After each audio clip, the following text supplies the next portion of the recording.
We're all looking forward to watching Iowa football this fall. Let's just all make sure that we know where to watch Iowa football this fall. We'll have more on that for the next 60 minutes here at Hawkeyes Live, right here at the Voice of College Football 106th edition.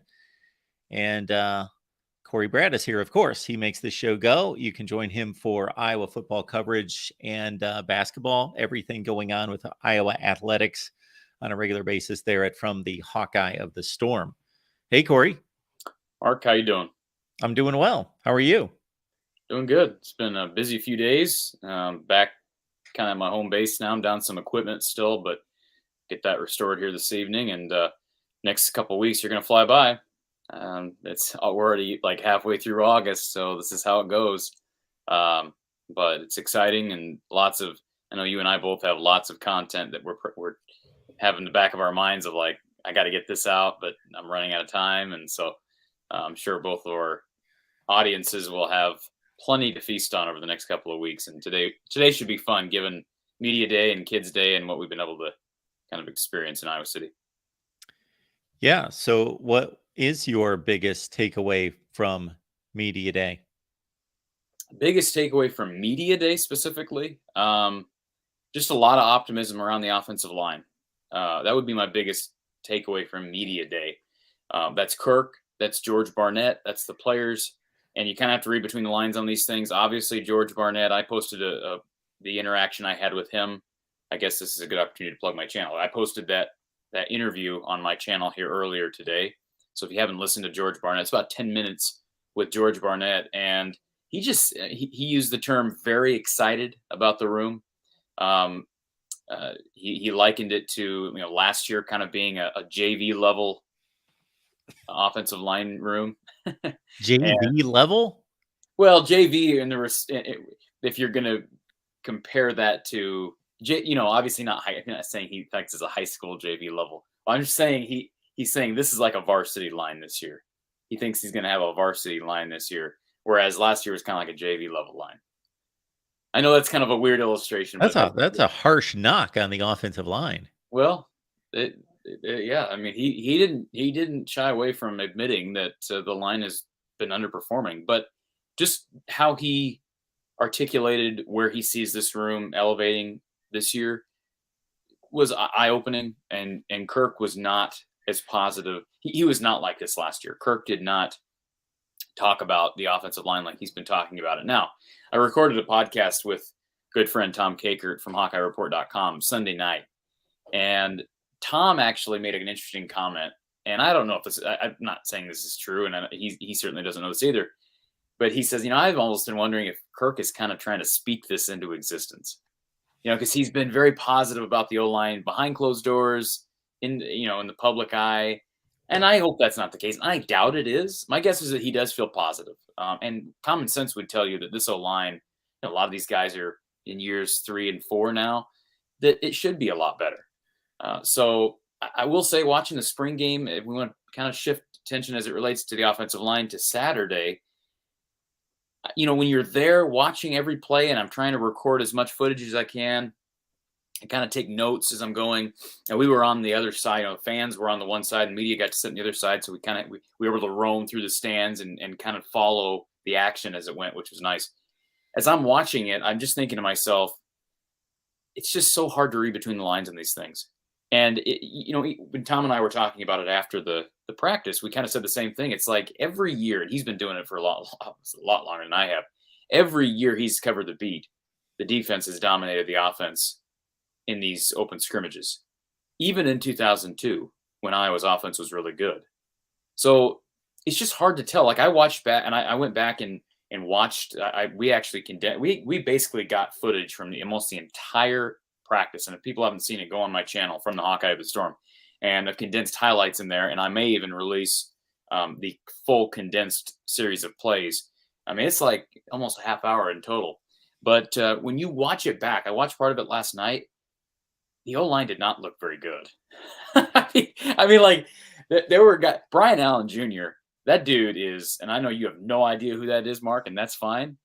That dude looked like, I don't even know. Like, again, what does it tell us more about, the offensive line or Brian Allen Jr.? He looked like a man amongst children on Saturday. Second-year defensive end. He was added late in the 22 class, and one of the few guys enrolled early last year. By all accounts, had a good spring, but we didn't see anything from him last year, and they were so deep, and they're going to be deep again this year. But the way he played Saturday, I have a hard time seeing him not playing this fall. And they were down some other guys. Cooper DeJean sat out. Nico Ragaini sat out. Ontario Thompson sat out. Jeff Bowie was out with an injury. Obviously, Aaron Blom wasn't there, and I don't think we're going to probably see him with that betting stuff. And there were some other guys that they're rumored to be involved with the betting that did play, and we're waiting for answers from the NCAA. Kirk is waiting for answers from the NCAA. But I would just say overall from the weekend, the verbiage got me more excited for the O-line. But until I see it in a game, I'm going to remain skeptical. They have more experienced guys. I'm a little bit concerned about Dejon Parker. He's been dealing with some swelling in the knee that he had operated on in the offseason. That's a little concerning because they need him at right tackle. But everybody else seems pretty healthy up there. And they seem really solid at center and at left tackle. We'll just see about the other three spots. So your interaction with Brian Ferentz, you asked 2 questions. Everybody check out the post. The video is posted from the Hawkeye of the Storm. I gave it a look. We had a conversation about it, or a back and forth DM about it. So let's start out with your take on Brian's answers to your questions. Well, the first question I asked Brian was about waste downs. And if you go back and look at the data, you'll see that Iowa not only didn't take advantage of waste downs last year, they didn't really even try to take advantage of waste downs last year. So you can count on one hand how many times you could argue Iowa tried to take advantage of waste downs. And so actually, when I brought up one thing, and I understand the pushback and the disagreement from Brian, I am not an OC. He asked me, and I have no problem, by the way, with answering a question with a question, right? I think it's a skill to be able to do that. So I have no problem interacting with him that way. But he asked me, what's your definition of a waste down? And I told him my definition of a waste down: 2nd and 1, 2nd and 2, 2nd and 3, 3rd and 1. Obviously not always 3rd and 1, but 3rd and 1 can be a waste down. If you've determined you're going to go for it on 4th down, 3rd and 1 is looked at as a waste down by a lot of play callers out there. And he basically said, I have a hard time ever seeing 3rd and 1 as a waste down. Well, I disagree with that. I don't, again, difference of opinions. He's the OC, I'm not. So I disagree with that. But I was actually doing him a favor in crediting him for taking advantage of a 3rd down and 1 or 2 at times. Because if you don't count 3rd and 1 as a waste down, they try to take advantage of even less waste downs last year. And for the people that say waste downs are, something that the average amateur football fans, that's a term they use. It's not actually a football term. That's ridiculous. Brian even acknowledged that. Bill Belichick, in his experience in New England, the Belichick was a proponent of waste downs. So waste downs are a real thing. Yes, it's a microcosm of, I think, for me, it's a microcosm of a larger attitude and dysfunction that Iowa's had with play calling. So I just asked him the question, look, you've had an off season to make adjustments. I mean, I didn't say this, but there was so much talk nationally about Brian Ferentz needing to be fired. He wasn't. So obviously one would think you're going to be looking at everything and looking to see where we can make changes with this offense, with play calling, all this stuff. And I just, I respect his answer. I just don't agree with it. He basically said that that's not something they look at specifically. That's just not how they coach. He said sometimes, some people call plays that way. We don't. That's concerning because an offense that's not, that's already lacks big playability, you better be taking advantage of 2nd and 1, 2nd and 2, 2nd and 3, because you have a hard enough time taking advantage of it on other downs. So that's odd. I just, and maybe that's just his way of not wanting to really acknowledge his mistakes or acknowledge a problem. Maybe behind closed doors, maybe that is something they will look at or they have looked at. I also asked him about mentorship. I said, who have you relied on over the years as OC here as far as people you could consult with that would help you better your craft as a play caller? And I brought up the fact that there have been so many people, not just Don Patterson, but You think about Chuck Long, Heisman finalist, came through this program, loves Iowa, ended up being an offensive coordinator and a head coach at the college level. He's a guy you could consult with. There's people at the NFL level that Brian knew at New England.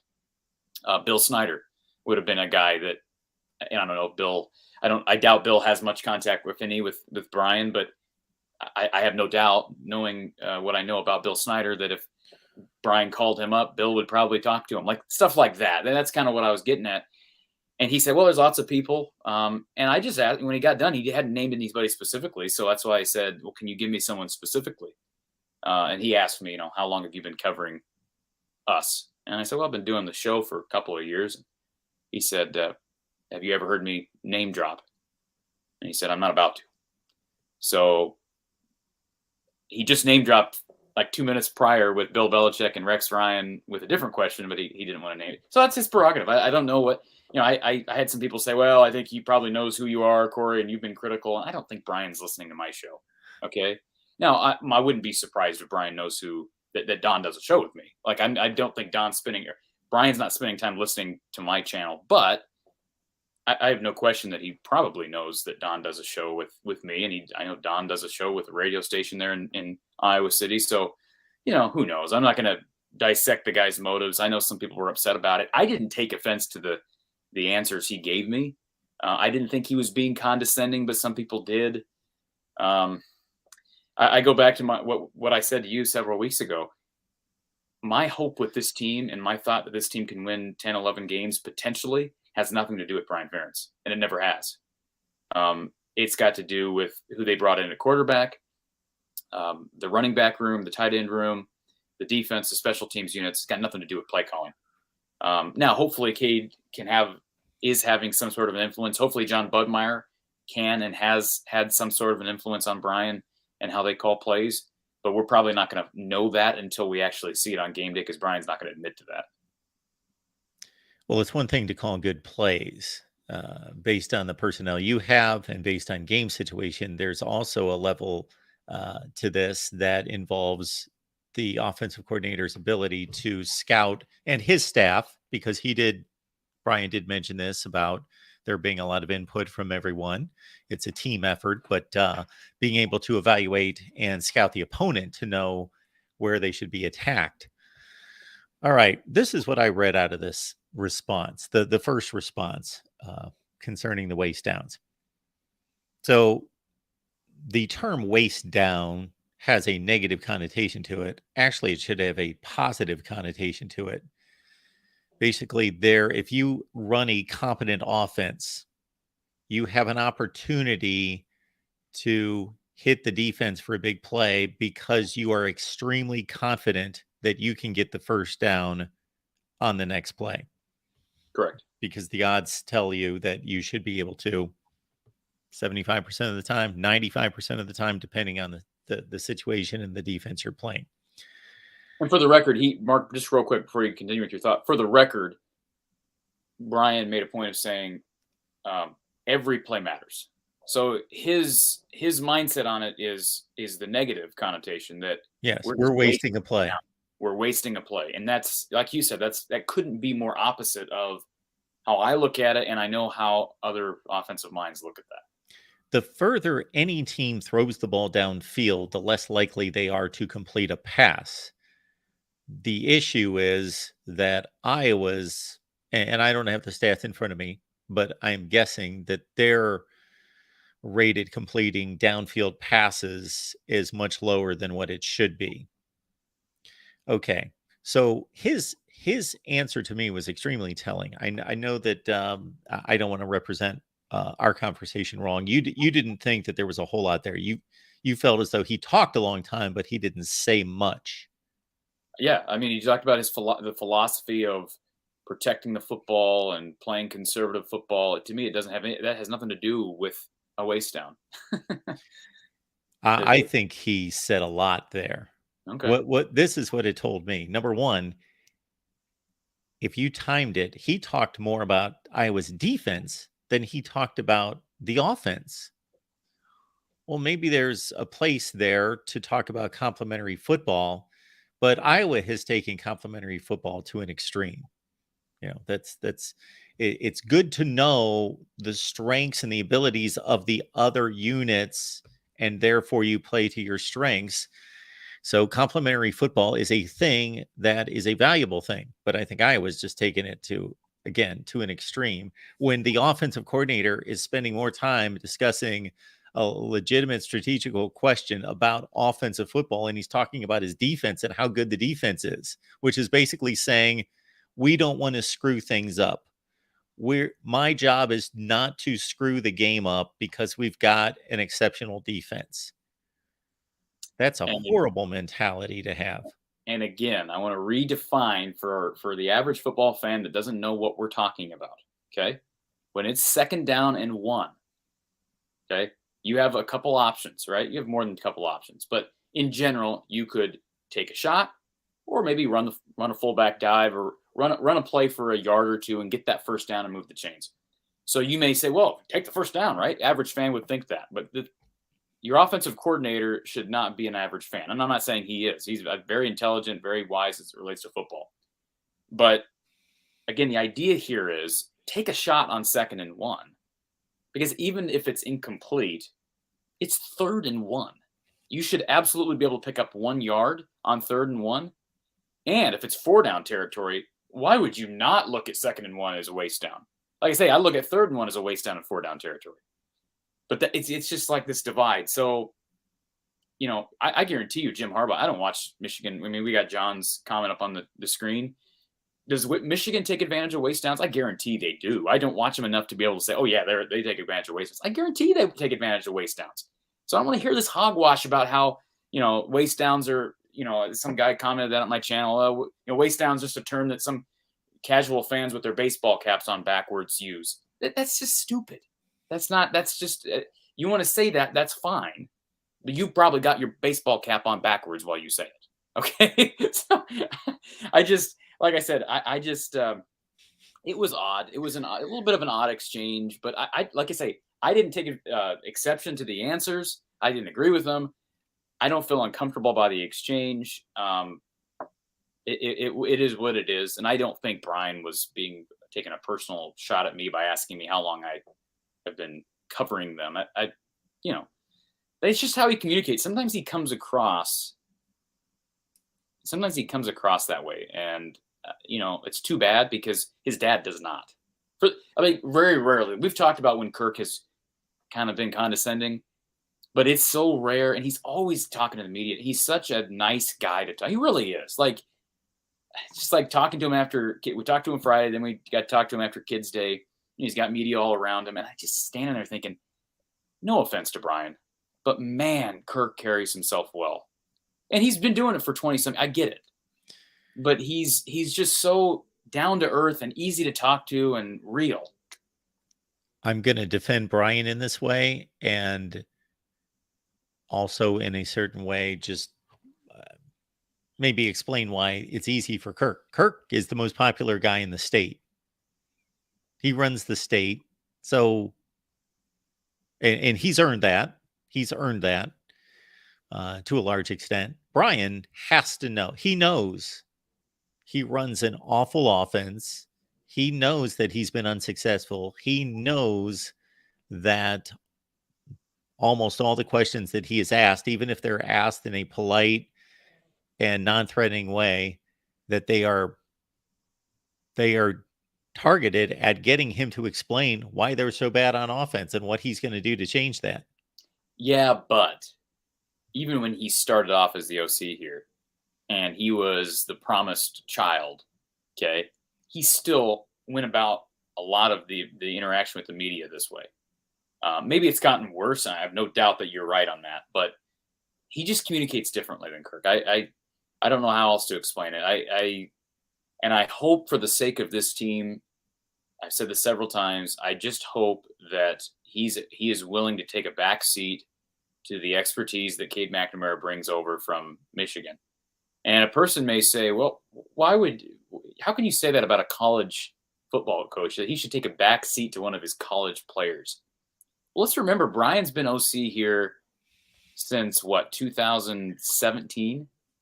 Cade's been in college being coached up at Michigan since 2018 or 19. It's not that big of a difference. And if you talk about good experience versus bad experience, we could have that discussion too. So I don't know. And I did see somebody ask me if I talked to John Budmeyer Friday. I did not.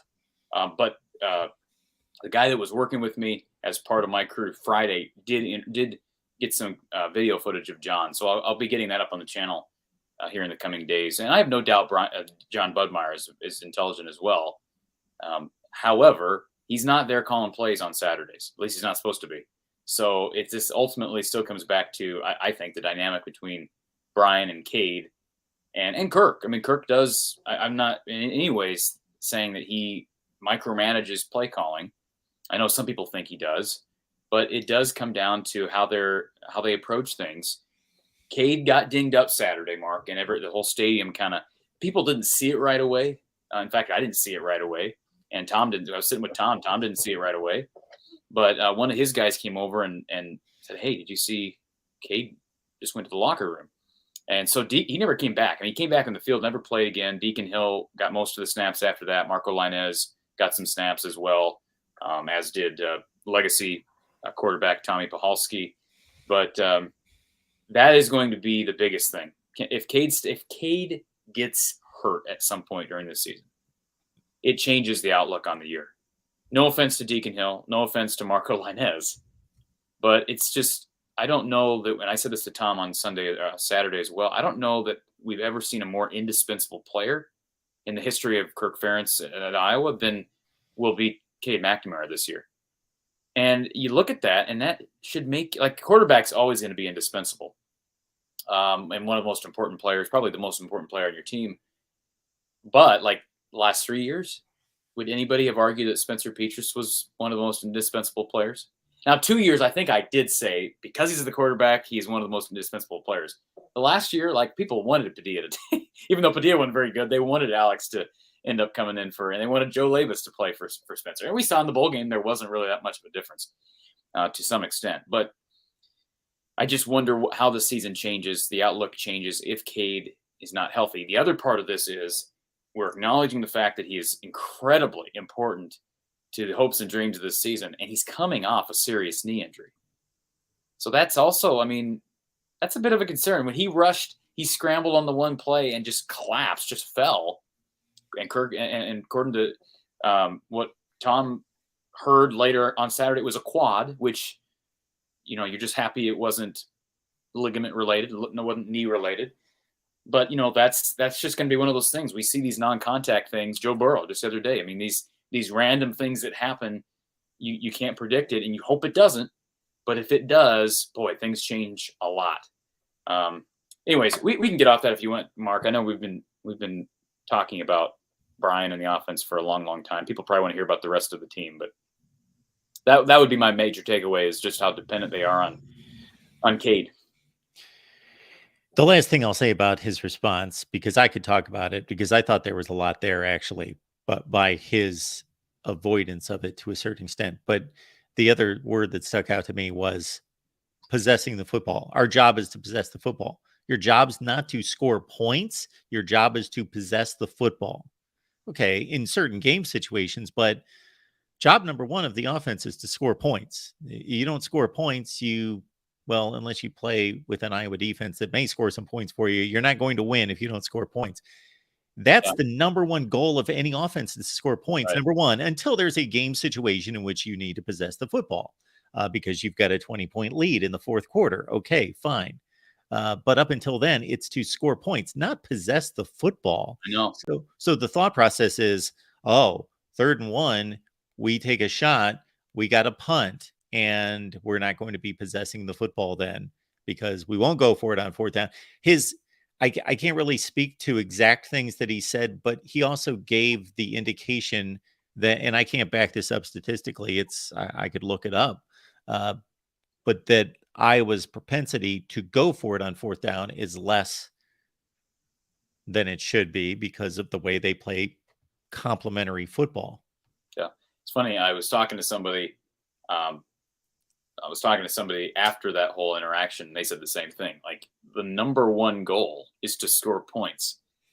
So you can talk in circles about how, well, we got to do this before we can do this, before we can do this. But the number one goal is to score points.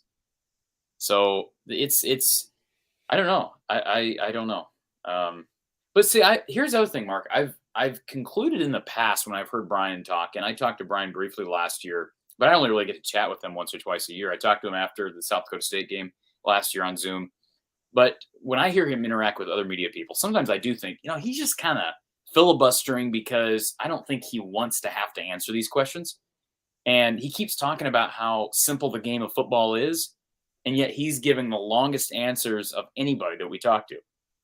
And I at times have thought he's just spewing stuff because he doesn't want to have to be here.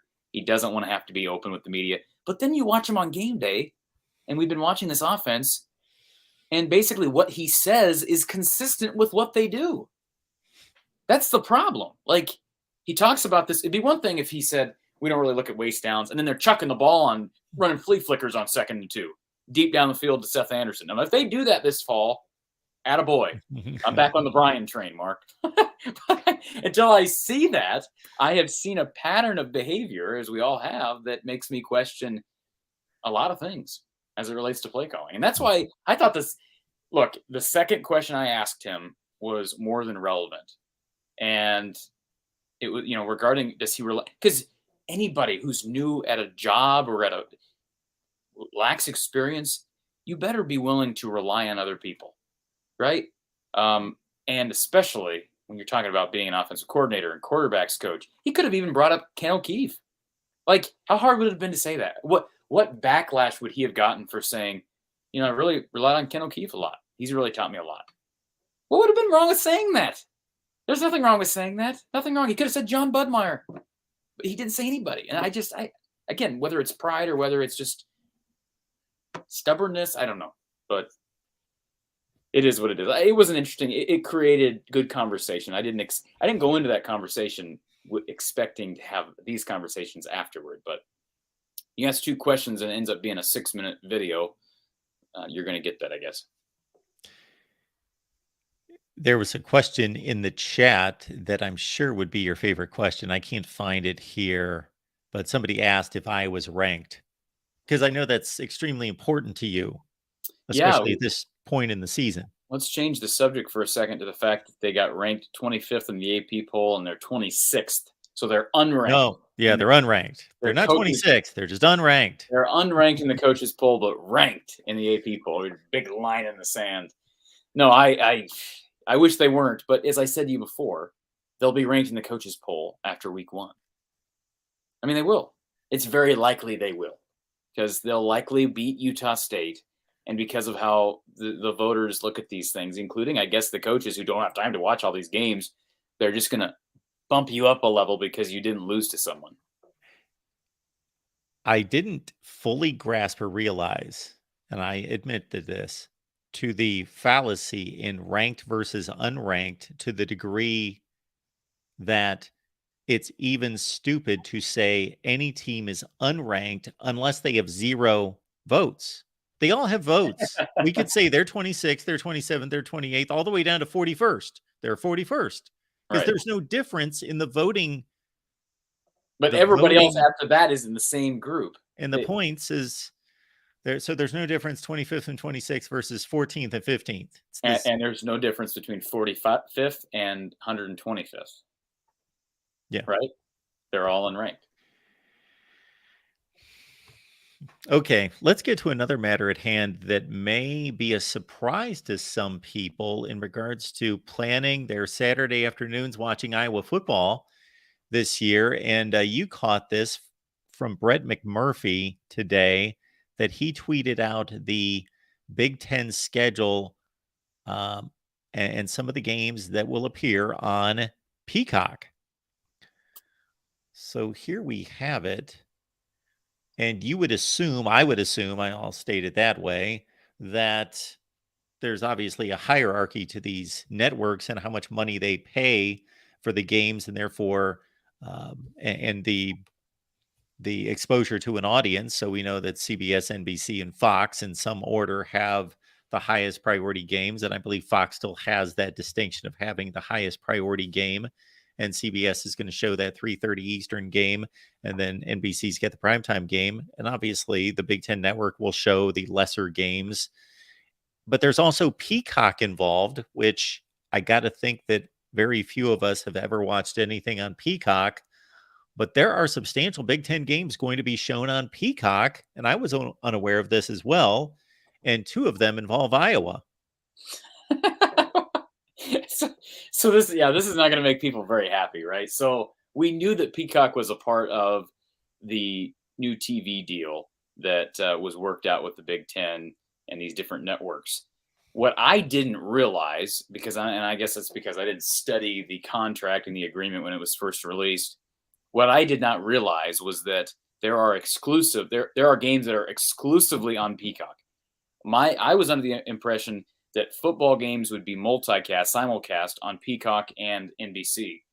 And then in basketball, there would be women's basketball games and men's basketball games exclusively on Peacock. And so maybe that just means I was totally ignorant, but it doesn't sound like you really realize that either, Mark. Brett says, again, looking at this schedule, what he's reporting is that Iowa, Michigan State from Kinnick on September 30th will be Peacock in the mid-afternoon. And then the game at Wrigley, Iowa Northwestern, mid-afternoon, will be on Peacock. Now, here's the only thing I question, Mark.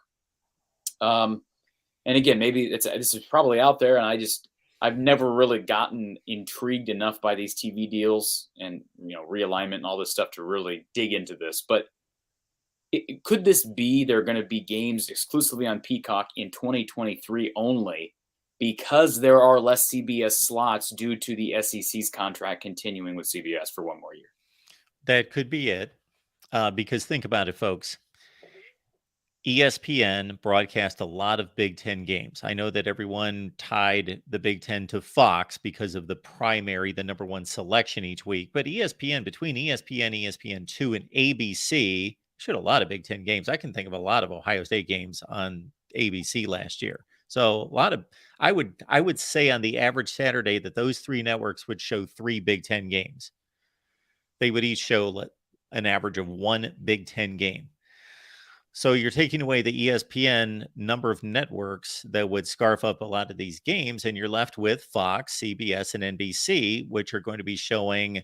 And this isn't even all the time. This would be most of the time that Fox would take the number one game in the Big Ten as its noon selection, noon Eastern time. However, there will be, I would say, 20% of the time that a Big 12 game would garner more attention by Fox and they would grab that game. But most of the time, it's going to be a Big Ten game. CBS is going to have the 3:30 slot and NBC in prime time. And if the Big Ten Network, with 14 teams playing, and this is during the conference season, each playing each other, you've got a total of 7 games. So you got 7 time slots. And if you've got Fox, CBS, and NBC, and then you've got a triple header on the Big Ten Network, that's 6 games. So you've got 1 left over. Bingo. It's on Peacock. Now, the next step for me would be assuming, before I thought it through a little bit, and you name some of these matchups, well, Peacock's going to show the worst game. They're going to kick the worst game to Peacock. No. I guarantee you Maryland at Ohio State October 7th is not the worst game on. I mean, that's a good, solid game. Yes. It was a really good game. That was the highest rated game on ABC for that particular week when they played last year, and it was a really good game. I guarantee you, Mark, again, not looking at the ratings, you've looked at these ratings. Iowa usually is very high in those ratings. Yeah, I am going to say off the top of my head, and I ran a series on TV ratings that Ohio State and Michigan just had. Sure. Just incredible ratings. Then after that, between Penn State and Iowa and maybe Wisconsin had the best TV ratings in the conference. Yes. And then there was a significant drop off. And I was surprised by Iowa Northwestern at Wrigley Field. But see, again, this is it. It's not necessarily the worst. Illinois, Maryland, I doubt if that's the worst game. Ohio State, because of the eyeballs they bring, in a sense, from a TV perspective, is never the worst game. It could be the worst game on the field. But Minnesota and Purdue were 2 of the 3 best. Yeah, probably 2 of the 3 best teams in the West last year. Yeah, I'm not going to start to analyze the numbers versus the quality of the teams, but anyway, uh, they're setting this up so Peacock is a draw. It's not going to be Northwestern and Rutgers and those teams every week, Indiana on Peacock every week. They want to pull people to Peacock. And as far as so I saw somebody in the chat say, well, isn't there a free version of Peacock? There is, last I knew, but I don't believe these are going to be shown. I could be wrong on that. Maybe I'm totally wrong on that, but I'm guessing that these are going to be subscription-only games. And for the people that cry about, well, I have to pay some money. First of all, it's a 3-month season. If you got 2 games, 2 different months, okay, you may have to pay $20. That's not my issue. My only issue is for the older people. And believe me, I'm not some crotchety old guy who cries about having to download apps and, my smartphone's smarter than I am, whatever. No, I'm not that way. But what I do acknowledge is there are a lot of older fans that aren't even going to know how to download Peacock. That's my other thing. Like, I got a grandmother out in California she's kind of a surrogate grandmother out in California. She has no idea she's not gonna be able to get Peacock. So she's just gonna have to not watch the game because she doesn't know what she's doing as it relates to these things. Yeah, that's just reality. So that's an issue. People's lack of technical knowledge to get the streaming device and the service, but it's also just a matter of convenience, meaning that when you watch all your college football on a TV set, you are flipping to channels. That's your only device you're dealing with. Oh, well, if I want to see this game at noon and it's on television, then I need to see the 3:30 or the 2:30 Central Time game and it's on a streaming device, and then somebody else is playing later and it's on a different streaming device. Well, I got to subscribe to this and I got to subscribe to that and I got to subscribe to this over here and I got to have. No, people are not. There are a lot of people that won't do that. I know. They'll either stop watching some college football or they'll just watch whatever game's on. They'll just leave ESPN or Fox on all day and watch. So again, to make clear what I brought up earlier, and I think you kind of alluded to it too, 2023 is a transition year for CBS. So they still have a contract with the SEC. So 2023 overlaps with the two conferences. Next year, the SEC contract with CBS will be null and void. It'll be gone. They'll shift over to the ESPN family of networks exclusively. I think is that an exclusive deal with ESPN, Mark? I think it is. Yes. Disney. So they'll shift over there, and the Big Ten will have basically exclusive rights to CBS. So my point is, this year there are going to be SEC games filling slots that next year and beyond Big Ten games will fill. So that means now. I asked you the question before we went live. If you're NBC and you're CBS, like those, they have other network. Wouldn't it be great for CBS Sports Network to throw, Iowa Northwestern on? Like CBS, yeah. Nobody watches CBS Sports Network. And let me tell you something else. Nobody watches NBC Sports Network. But those are channels that, if people are still on cable or satellite, they have those channels in their sports packages. But as you said, if we're transitioning to where we're trying to get people to sign up and subscribe, I don't know how they reason on these things. I think eventually we're probably going to be streaming everything anyways. I don't know what the reasoning is on, okay, should we go with a smaller network like a Fox Sports 1, or should we go with something like whatever Fox is? They have a streaming service too, don't they? You know what I'm saying? Or CBS Sports Network, or should we go Paramount Plus? I don't know what the infrastructure looks like and the technicalities, the money, how that all works out. And what you're also, I think, speaking to, and maybe you said this and I didn't quite catch it in that, is we know that there are a certain amount of people that would be more apt to, just switch on their cable or satellite and find a game, an Iowa game in this instance, on CBS Sportsnet versus downloading an app, signing up for a subscription on stream. But we do know also that group that's in the latter category of subscribing and doing streaming, that is growing. and the other one is shrinking. Now, Yes. the former group is still probably quite larger than the other. The other issue with the sports CBS Sportsnet, I'm going to guess, is they show college football all day on Saturday. And Yeah, again, they play crap football nobody. games all day Saturday. Well, They play UMass, and they play the Minutemen versus New yes, Mexico State. Iowa is going to be playing one of those teams that they show on a regular basis the first week of the season. Utah State, they play it's a lot of Mountain West, and it's a lot of lower end American Conference, Conference USA, etc. A lot of Group of Five with a lot of Mountain West involved. Okay, based on their contracts with those conferences, maybe they don't have a time slot. Maybe they've committed all that time to those other conferences. Yeah, so I don't know legalities and all that stuff, but wouldn't it make sense if you have the Minutemen of UMass taking on the Miners of UTEP, right? If you got those two teams playing on CBS Sports mid-afternoon, maybe move them over to Peacock? If they are able to do that. Yeah, but you're mixing Peacock's at NBC platform. I'm sorry. No, that's not what I meant. I'm sorry. If I'm using Peacock because we're talking about Peacock, but I'm saying moving forward, if CBS Sports has UTEP and UMass, maybe move them to Paramount Plus, and because that's all CBS umbrella. That's what I'm saying. You're right, Chris. What's wrong with Massachusetts? Corey is picking on Massachusetts football. Well, they've been terrible. They've been terrible for quite a long time, Mark. I know. Yeah. Our guy Tony Altimore is working on a formula. I believe it's finished, and with other TV oriented industry people have worked out a formula, and I'm going to test this out for week 1, and we're going to do a show where basically he says that 87% of each TV rating is determined by 3 factors. Number 1, what network it's on.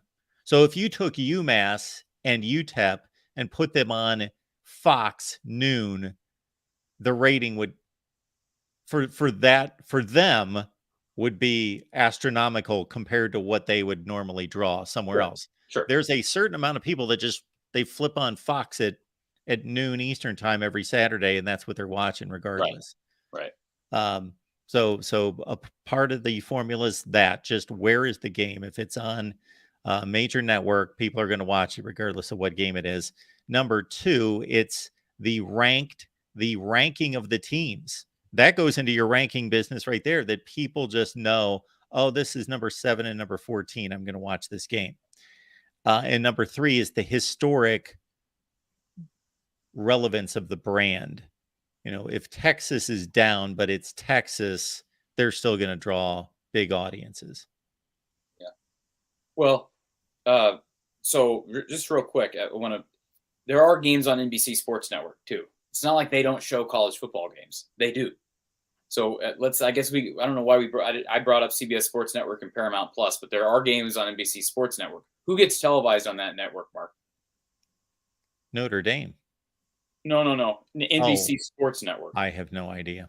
But there are games there. So, yeah, like I said, whatever games are there, this obviously isn't as simple as I'm making it out to be. That's the whole point.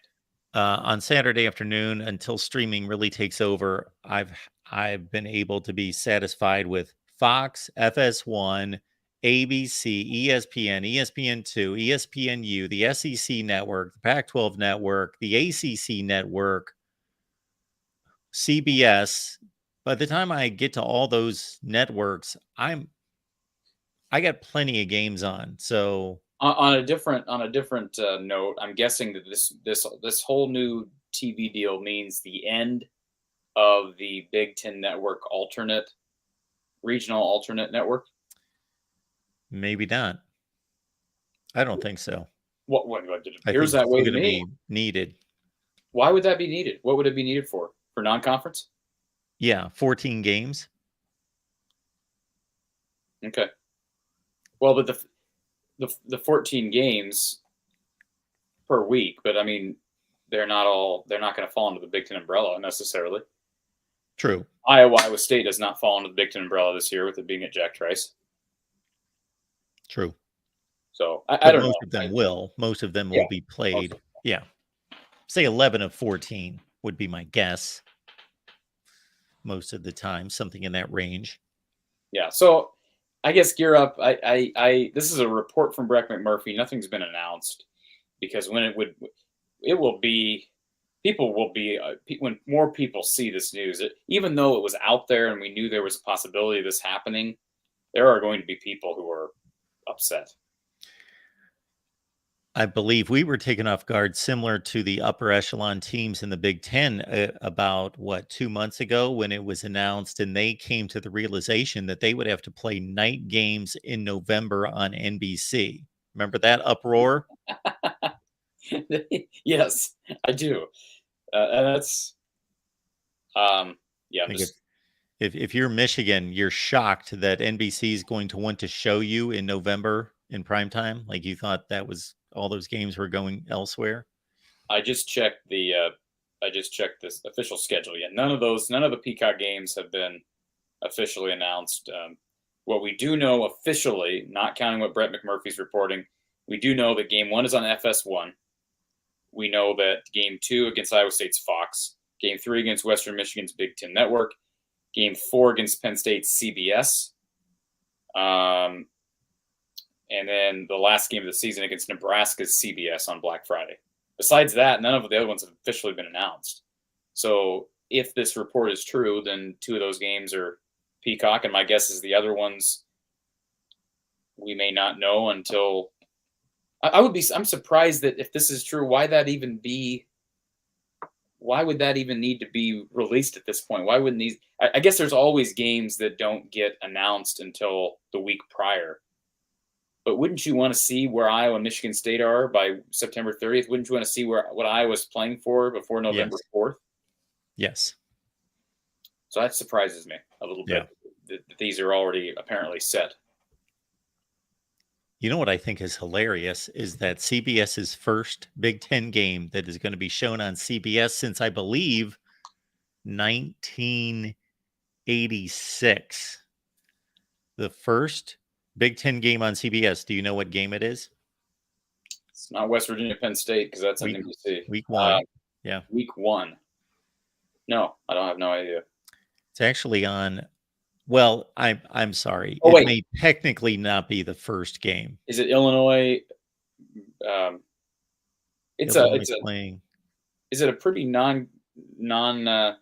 Yeah, I bring it up because of this. Actually, it may not be the first game. The first game's on Saturday, I would think, unless there's a SEC game. I'd have to look this up. But there's a Sunday game because, of course, on Labor Day weekend, we've got football from Thursday night all the way through Monday night.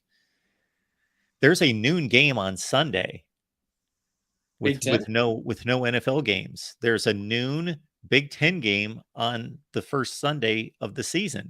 I didn't even realize that. Rutgers and Northwestern. They really pulled out the big guns. You know how I found that out? I found that out because Gary Danielson, Todd Blackledge, and Joel Klatt each represented their networks and were introducing the coaches. So when Gary Danielson took the podium and they each let everyone know this is the first game that I'm assigned to, first Big Ten game in week 1. Gary Danielson said CBS, noon Eastern time, Sunday, Northwestern, Rutgers. I just thought, Gary Danielson has been calling nothing but the game of the week in the SEC for 15 years. His first assignment is Northwestern and Rutgers. He's going to think he dropped to the high school ranks or something. Well, I'll say this. So is that the week prior to the start of the NFL season? Yes. Okay. So that's why they can get away with it. That's a good. I mean, I have no problem with having Big Ten games on Sunday that first week. Why not? I think it's great. I think it's great for college football to utilize that 1 week where they're in action before. And frankly, week 0, you could do the same thing week 0 if you got more teams involved week 0. I know a lot of coaches don't want to have to play week 0. I think Kirk would. I almost guarantee you Kirk would object to that if one of his teams was ever asked to play week 0. So, anyways. Yeah. So on Let's see. Of course, the Big Ten openers, Nebraska, Minnesota on Thursday night. Michigan State plays on a Friday against Central Michigan. And then on Saturday, the myriad of games, including Iowa playing on FS1 at noon Eastern, 11 Central against Utah State. And then, yes, here on Sunday. This is great that there's a triple header of college football on Sunday. And they're all good set. games. They're all, I should say, hold on. They're all have the potential to be competitive games, every one of them. Yeah, they do. Yeah, they do. And of course, the last game is a marquee matchup. But Oregon State at San Jose State is scoring it. What was San Jose State last year? What were they last year? I think they were like 6-7. Okay, maybe I might be wrong on that. It is on the road. They were really good a couple years ago. They won the Mountain West, but they did not last year. Okay. But we're going to have to do a big breakdown on Utah State, by the way, here in a couple weeks. We have how many more shows before the game? Two more? Okay. 2 weeks from today, 2 weeks from today will be game week. Okay. And by the way, Oregon State fans better get used to seeing San Jose. Better get used to trips down to San Jose State. This is the reality of it. Now, if we've got any Oregon State fans on the chat, I'm going to apologize for Corey because they're probably not seeing this as comedic as you are. All right, everyone. Great stuff here at the Voice of College Football. Another Iowa show in the books. Tell your friends to get here next Tuesday at 4:30 Central. We would love to continue to build this audience. We have about 160 in the chat today, so we're getting revved up for the season. Of course, your regular stops at from the Hawkeye of the Storm with Corey. So get on over there, check out what Corey has available. Mark, real quick before we end the show, we just do one thing. And I apologize to people that they say, "Hey, you didn't talk about Kids Day enough or Media Day." I spent a lot of time talking about that during the show with Tom Kakert over at Hawkeye Report podcast and during live show Hawkeye Hangout Saturday. So if people want to go listen to that, they can. But I was just going to say, before we go off, can we real quickly take a look at the Week 0 schedule? And I mean the complete FBS Week 0 schedule. Because we realize that next week is game week for these teams? Yeah. There are two big teams playing. Let's see here.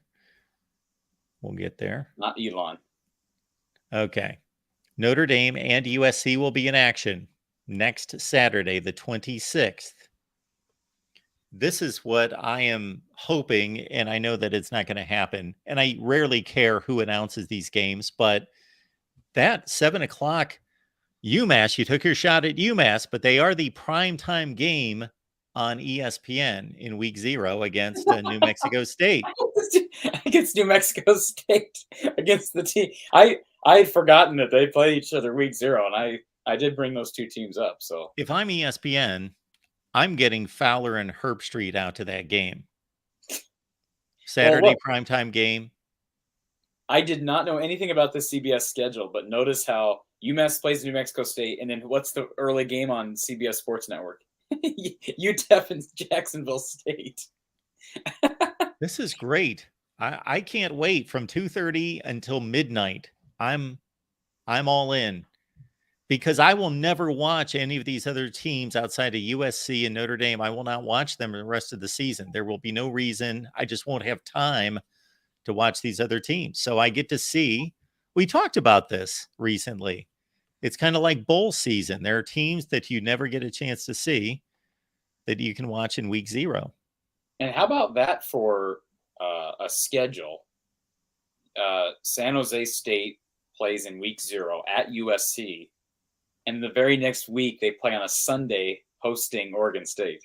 Yeah, that's a tough start. That is an extremely difficult. They scheduled two Pac-12 teams, one of which at home, one of which is on the road. That's interesting. I don't have Pac-12 network. Well, maybe I do have Pac-12 networks. I stream everything anyways, Mark. So really, yeah, I'm not kidding. I don't have cat. See, that's the thing. Like, I'm not complaining from my own perspective. I'm not gonna have problems watching games, but it's just I just think of the Iowa fan at large. Are you going to stay up late for Florida International and Louisiana Tech? Yes, absolutely. I will be. So you're not going to I'll do a watch post that. game show? You're not going to get on and do a. I guess I should. So I'll probably miss that, and I'll do a post game show. Okay. I guess. After I guess. USC. I After don't know. USC, right? After USC, sure. After they get upset by San Jose State 44-41. The shocker of week one. The best game, the most competitive game, most likely on that board is going to be Ohio and San Diego State. Yeah. That could be a really good game. Can I ask you real quick, Mark? Was the loss to Tulane this past year, in the Cotton Bowl, was not USC's worst loss of all time? No. But if they lost to San Jose State week 0, would that not be the worst back-to-back games in the history of the Trojans? Losing to Tulane and losing. You've got to separate the name brand at Tulane as a group of 5 versus how good the team was last year. They were one of the 15 best teams in the country last year. But if 20 years from now, if you told your kids, "Hey, I remember the day when, or the 2-week stretch where USC lost to Tulane and San Jose State back to back," oh, the kids, oh my goodness, Dad. Anyways. USC lost to Fresno State at the beginning of the Pete Carroll era, and that was a real downer. But those were good. That was the start of a pretty good stretch for Fresno, wasn't it? Yes. Yeah. Those were good Fresno State teams. And Pete Carroll was obviously straightening things out and did it quickly. Yeah. All right, folks. Next Tuesday, bring some of your family, friends, whoever loves college football, Iowa in particular, to partake, and we'll take you on through the season again right here at the Voice of College Football with Corey each and every Tuesday. But get on over to From the Hawkeye of the Storm for your daily dose of Iowa football coverage. All right, Corey, we're counting down the days, and we'll get back together next week. Sounds good, Mark. Thanks.